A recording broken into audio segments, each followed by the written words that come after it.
got the juice, I got the juice. Channel, Chatham's on. Foolies glad I'm home. Even my haters kinda glad I'm on. Rest in peace to my bag. Hey, what's happening, guys? Best NHL Clips here, and today I'm going to be coming at you guys with another little bit of a story because you guys seem to absolutely love these, so keep killing that support, leave a like, leave a comment, all that good stuff, and let's get right into this. So this one happened about 3 years ago. I was in grade 12, I'm currently 20 now, so this was about 3 years ago, and let's just say I personally didn't go to prison for the reason you're probably thinking of based off this title. It wasn't like that. So what was happening is I was in this emergency response focus program. And what this is it's basically a focus program for school, for high school students, where you get the opportunity to experience all the different kinds of 911 emergency response jobs and all this other really cool stuff, such as coast guarding or working in prisons and all this kind of stuff. So it was a really amazing experience, and I met some unbelievable people, and no word of a lie, it was probably the best year of high school I ever had. Like, I never had so much fun in my life. So I'm going to be telling you a story from one of the field trips we went on during that focus program. So to get into it, right by my house, about a 15-minute drive away, we have this very high security, maximum security prison called Millhaven Prison. Yes, it's known to have some of the worst, most lethal, fucking people out there. It's ridiculous. Paul Bernardo and a whole bunch of other serial killers and just terrorists and all these awful, awful people are all waiting out their sentences in this very prison. So leading up to this field trip, there was a lot of rules. Our teacher was giving us a lot of rules. And some of these rules were things such as make sure you wear baggy clothing. Because ladies, if they see you in tight spandex shorts or tight spandex pants, you are going to get fucking ripped into. Like, they are going to yell the most disgusting things at you or even do disgusting things in front of you. So make sure baggy clothing is worn. And another really big one they said is whatever you do, don't fucking smoke anything before going in here.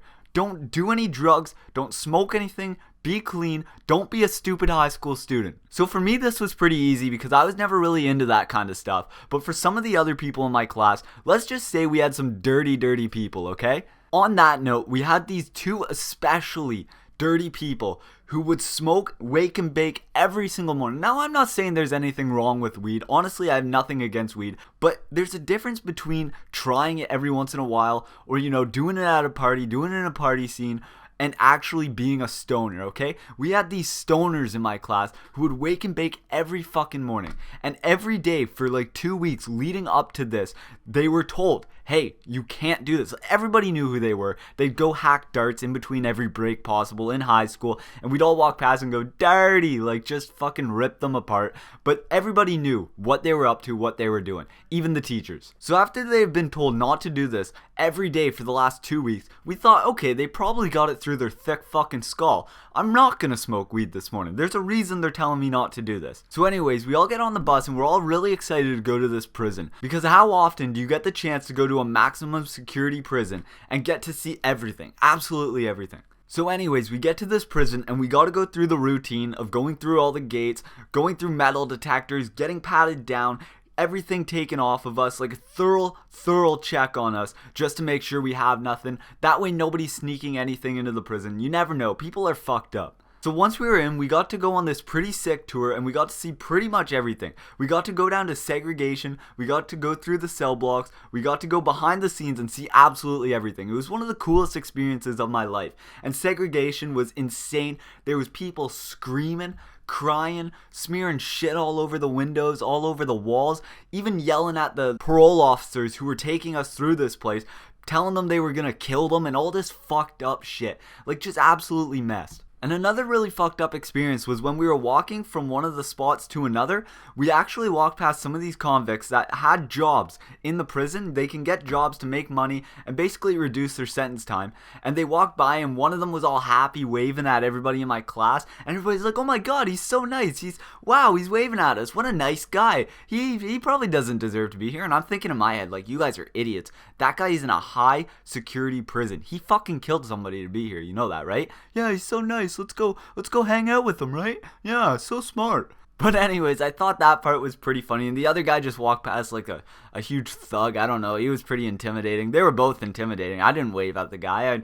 Yeah, that was creepy, man. Why would you even do that in the first place? He knows what you look like now. So anyways, the main part of the story comes up next, and once we got to go through the whole prison, segregation, get yelled at by convicts, get to do all that really cool behind the scenes shit, they brought in the drug dogs and the guard dogs, and we were actually doing some drills with them, which was really cool. These dogs were the most well-trained German Shepherds I have ever seen in my life.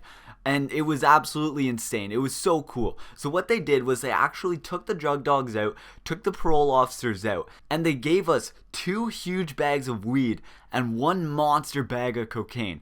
And they told us to hide it amongst the 25 of us, and basically don't give off any information that you have it on you. And basically the drug dogs were going to come in, sniff it out, and what they do is they stand in front of you and they start barking really loud. And if the dog trainer was to tell them to attack, they'd fucking attack. But what they do for us is they just come, they'd sit right in front of you and really aggressively bark. And honestly, for somebody who's really afraid of dogs, I feel bad for some of those people because this would have been scary as shit. So I didn't have any of the drugs on me, but some of the other people in my class did. And so they brought the drug dogs back in, and the most awkward thing happened. Instead of the drug dogs going and finding the people who actually had the drugs on them, they went up to these 2 stoners in my class. I'm not going to name names. I can't name names. But they went up, sat right in front of those 2. They were standing side by side and just started unleashing on them, barking like crazy, very aggressively and stuff. And we had to pause the whole situation because everybody knew what was up. The teachers knew what was up. Everybody knew except for the dog trainer and the dogs and the parole officers. And it was the most awkward thing ever. They wake and baked. They were fucking stupid for doing this. And they got caught.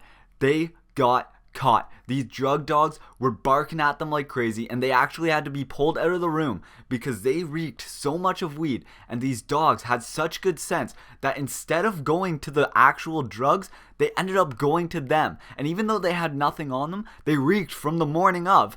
And the drug dogs eventually found the other drugs, yes, but the first people they went to was those 2 stoners. And it was the most hilarious thing. We laugh about it like crazy now, me and my buddies, but how stupid can you be? You were told how many times? Like, it was absolutely ridiculous. But anyways, boys, I hope that painted a good enough picture for you. If you enjoy these videos, please leave some support. I love it when you like it. And other than that, hope you enjoyed and have a great day, you sexy studs.